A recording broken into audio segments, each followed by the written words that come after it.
talking about this week, ACE, the African Caribbean Engagement Charity Program, is incredibly 1 year old already. I can't believe it. I can't believe it. But regular listeners will know that 98 Not Out Phoenix FM were there right at the start, right at the very, very start of this amazing journey. So I thought we really should catch up with the man himself, Mr. Chevy Green. Chevy, 1 year old man. Yeah, 1 year, and Darren, thanks again for having me on. Like you said, you I have to give you a lot of credit because you was one of the first to reach out. Literally as we kind of launched, and you gave us a platform to start off with. So thanks to you and that, out, and you've always been a supporter. So to continue being able to get our message across to your listeners is great. And who knows, not out, and the reggae revival and ACE, continues to grow. Don't forget Reggae Revival. Yeah, absolutely. Can't forget the Reggae Revival.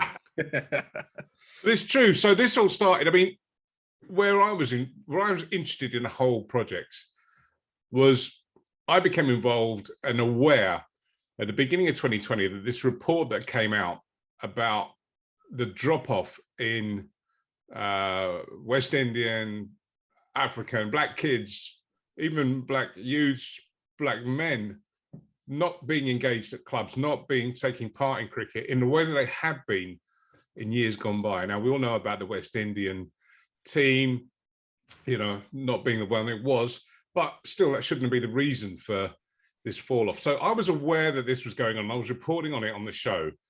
And then I got word that there was something being done about it. Yeah.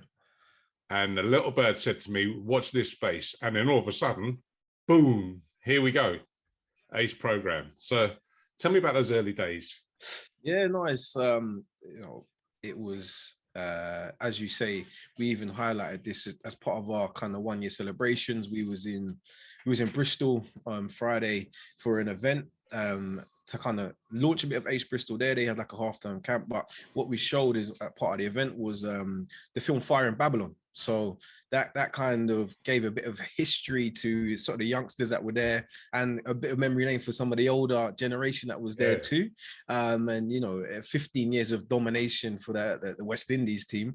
It gave a bit of sense of pride. But again, every time I watch that film, it gives me a sense of pride. I've watched it many times, but also it gives you a bit of an upset feeling as well. And part of the reason why ACE is here is to kind of capture that 75% decline that's happened in the UK for the African Caribbean communities. And it has nothing to do with really the West Indies as such, because the people and the players have lived in this country for a long period of time. So there's a strong Black British history. And that's what we're trying to kind of address. And it's been a roller coaster year, and something that was just meant to be a South London program. And I know you're originally a South London boy, so not too far from where I am in the Mighty Palace. Yeah, definitely. So something that was just meant to support South London has grown extraordinarily to wider parts of South London, Birmingham, Bristol, and there's still places that we want to go to in the years to come. In terms of like nationally, you're looking at Nottingham, Manchester, Leeds as places of interest, and then across all the London boroughs. If we can spread the message, because London is so diverse compared to a lot of the other places. And we're finding for us, you were supporting other underrepresented groups and bringing them along the way too. So I'm sure we will help produce white working class families, cricketers from there, and the South Asian community too, alike with the Black community. So and that's kind of what we're finding across our community hubs, and we know that you can graduate from our community hubs into our academy. So it's just looking forward to the program growing and the reach growing. You mentioned that film Fire in Babylon. It's a few years ago now, but yeah. What is interesting in that, there's a theme there which is the same as what ACE is, right? So in that film, it starts off, one of the first scenes is a young boy, a 15-year-old boy, who's in the sugarcane fields and he's bowling, and the commentator's saying, right now he's coming in. And the 15-year-old boy is looking at him and he's looking down the camera. And at that time, there was a 15-year-old kid, they just clicked, they said, come and do this.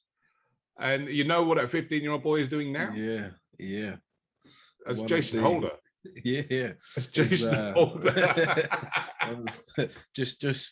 just taking wickets casually and hitting sixes at the moment in the T20 World Cup. You know what I mean? It's funny where his trajectory it's gone. And, you know, hopefully, like I said, there was at the event, there was younger generations. And, you know, there was kind of, I think one of the guys who's doing a talk and gave a bit of a history is like there's 4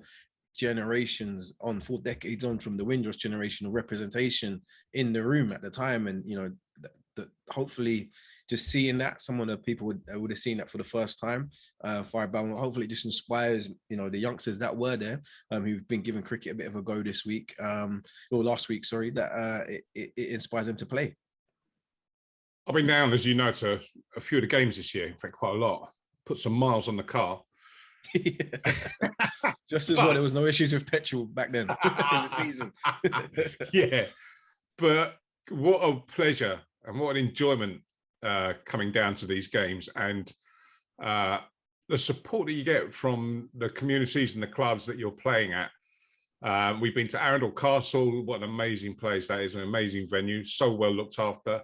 There were a couple of lads hanging around outside that I said, come inside, and they looked like they played before. I don't know, they said they played for, I think, Sussex or something. I don't know. But anyway, they came in, and one was called Chris, and the other one was called Joffre or something. And yeah, Joffre just casually had to be at Arundel, which was a great surprise for us as coaches, for the players, parents alike. You know, it wasn't something that we knew about or was planned. And, you know, having someone like him support it, and like you said, the picturesque setting of Arundel, you know, and having him there and take pictures with people. And do you know what was amazing as well, which was so unexpected? He came into the dressing room, you know, and spoke to the boys and gave a little bit of insight there. And, you know, just to have someone like, you know, you look at him like, wow, you're Jofra Archer, you bowl, you know, 90 plus miles per hour, and you won the World Cup a couple of years ago, and you're just casually in our change room like anyone else, giving, you know, advice and talking to the boys like you know them. So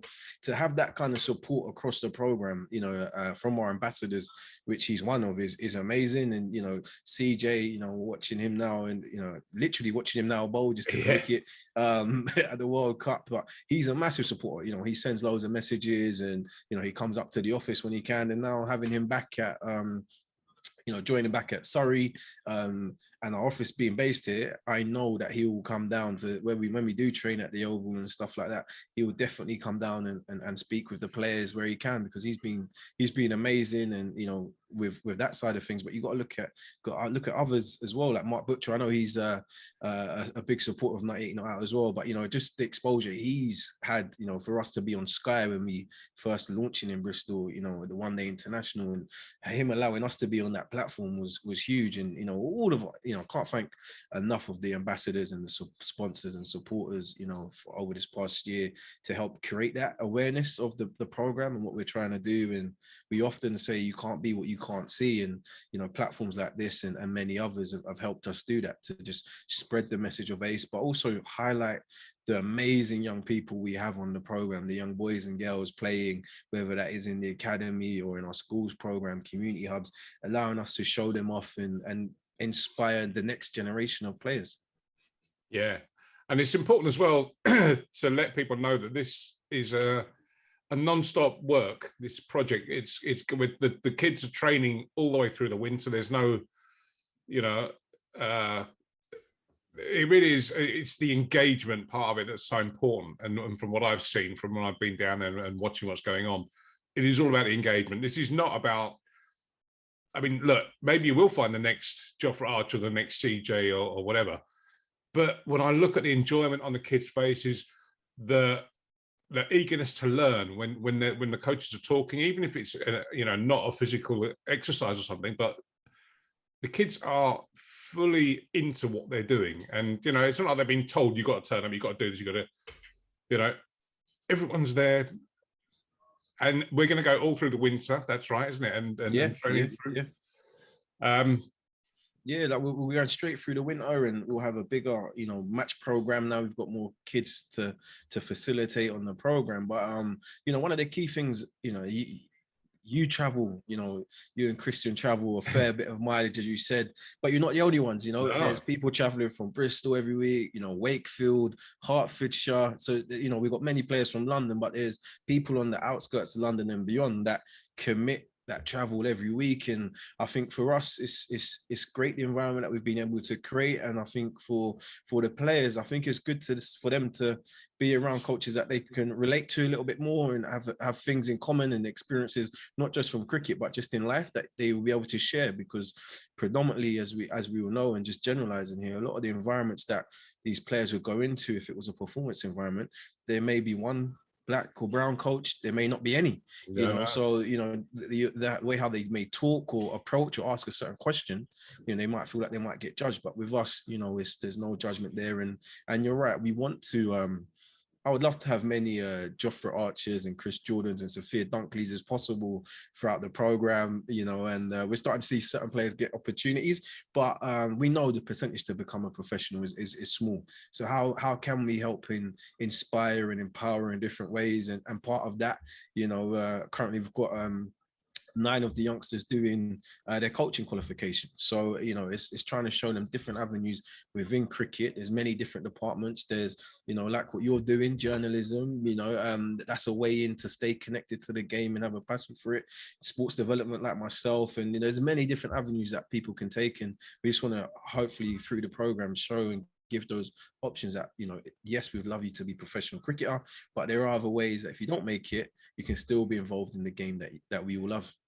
Yeah, and that's what you're doing that doesn't happen elsewhere. If you go through the county program, through the county academies, it's just playing and being excellent and nothing else, which is, again, there's so many good things that Ace are doing that I just, my heart bursts with pride when I see what's going on and the success. And for once, the exposure that you're getting, and rightly so, because, there's so much good stuff that's going on.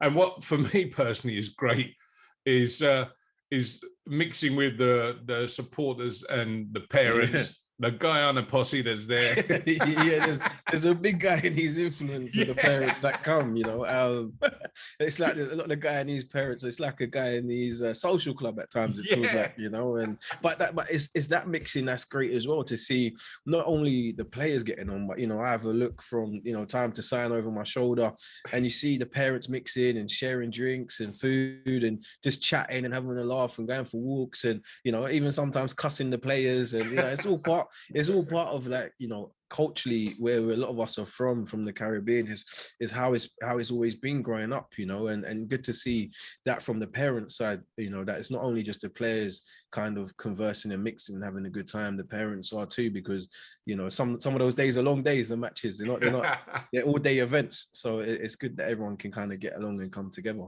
What I really enjoyed was when we went to Bristol and we played at the Phoenix West Indian Club. Yeah. And that's where the event was on Friday, where we celebrated like 1 year. Was it? It's at Bristol West Indies Phoenix. So I love it was good.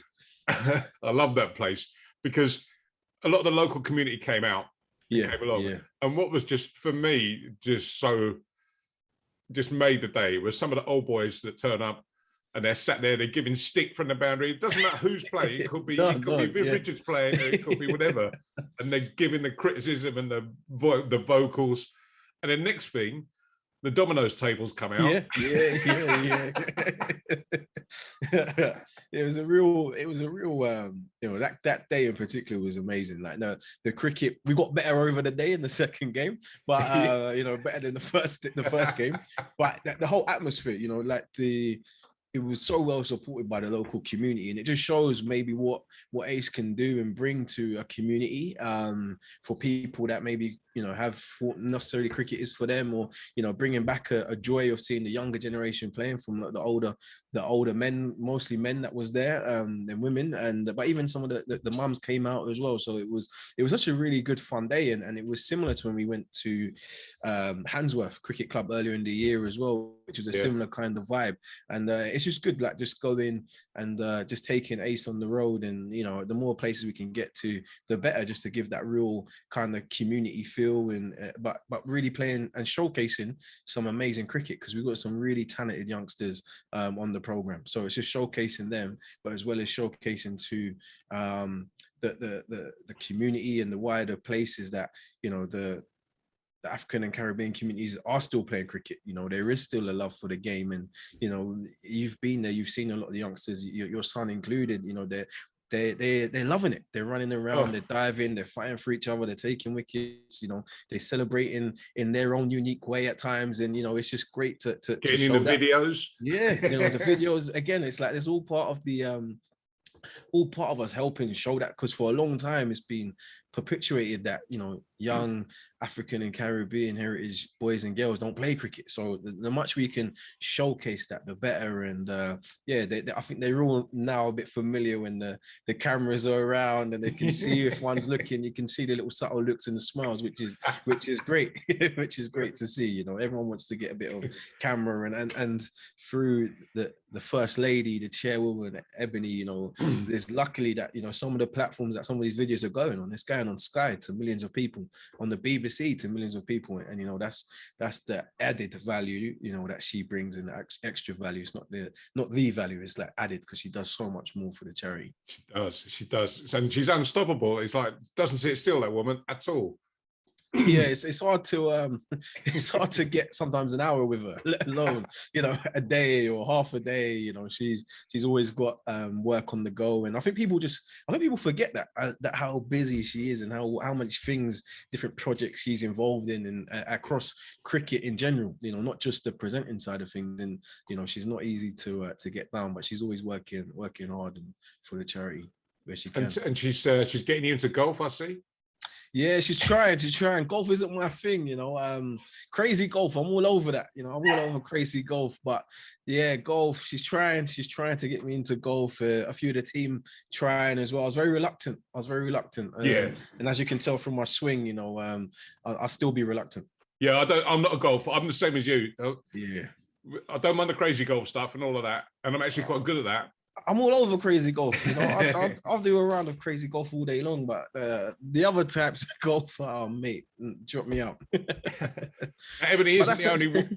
I was going to say, but golf is another underrepresented sport that, who knows, you know, Ace might get into. You know, we might unearth the next Tiger Woods. Who knows? I'm sure there's some young talented kids, especially in South London, that if they got a chance to play golf or had enough time, I'm sure we could get Ace into golf, an Ace golf branch, not only just cricket.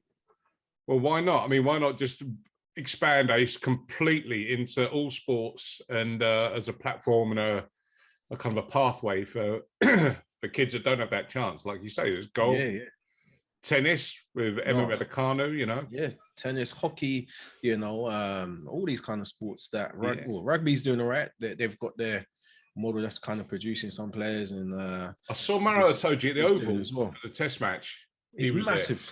I couldn't believe it. He's huge. But no, like all these sports, you know. I guess again, a lot of those sports we mentioned are predominantly dominated, just like cricket, by private schools. So you know, and you look at the diversity within those sports, and I guess you look at the diversity within private schools. There's no surprise or correlation.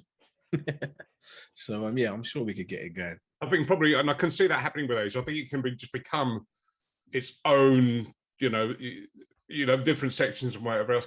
But I mean, listen, we're talking years. Yeah. So what's up? So you've got 1 year under your belt. What's the next stage? What's up for 2022? Yeah, the next stage, I guess, for us is to try and get more players in, more young boys and girls across all areas of the program. Support more coaches. We're trying to support that. We've had coaches go on to, I guess, like the youngsters starting their level one at their first kind of entry level, but we've been supporting coaches to go and encourage them to do level 3s and the level 4s, and you know, mentoring there. More matches, definitely want to play more matches, and we want to try and push more players on within the game. Let's get some more representation for the young boys and girls playing county cricket, hopefully, or trialing at least. You know, just to spread the work of Ace. And you know, I think we've got some talented players, and hopefully we'll find some more talented players.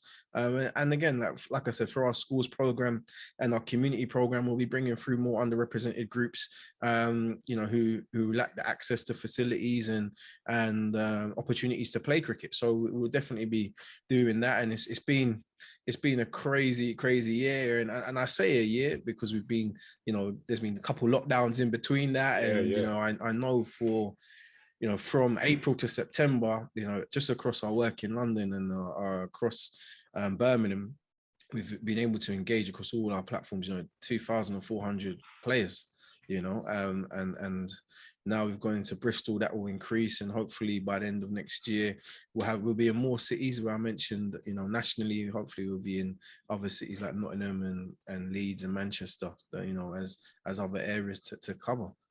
This stuff doesn't come for free. I know you've got a charitable status, but it's important that people support you and find ways to support you. And it is easy to support now. So you've got a PayPal. Yeah.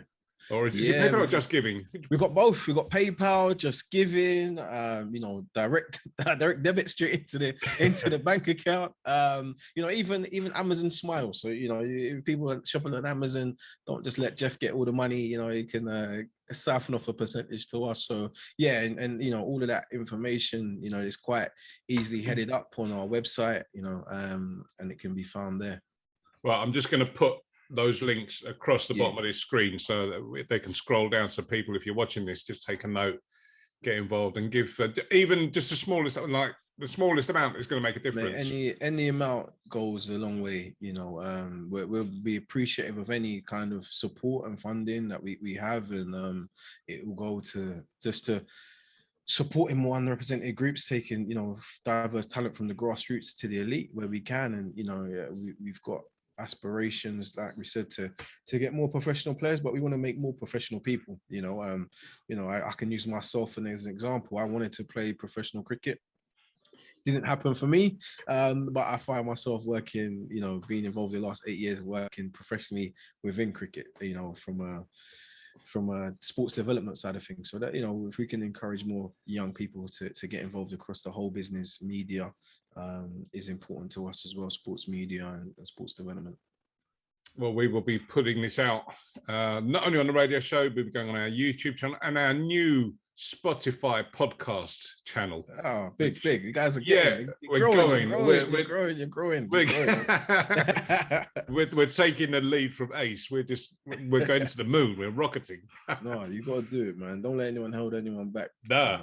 So apart from, you mentioned one or two of the ambassadors you've got, but you've also, I've noticed from some of your social media, you've had some of the guys from the entertainment world coming up and showing their face at the Ace office. And one of your favourites, I saw, you got a bit starstruck when a certain young gentleman came up there and showed a bit of skills.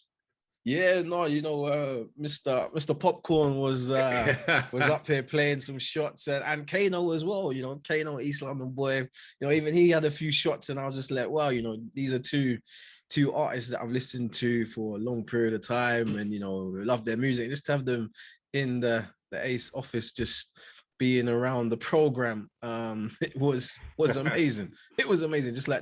And the thing is, they just was like any other normal guys. It was no kind of I'm a celebrity and I've done the X, Y, and Z. It was just for the love of cricket and the love of Ace, and that's just friends through the program that connected that. And it was great having them over the 100. They're over the 100, watching the 100 games and stuff like that. So I guess last time he came on, we had a track from Popcorn. You want another one from him? Or are you going to go Kano this time? I don't know.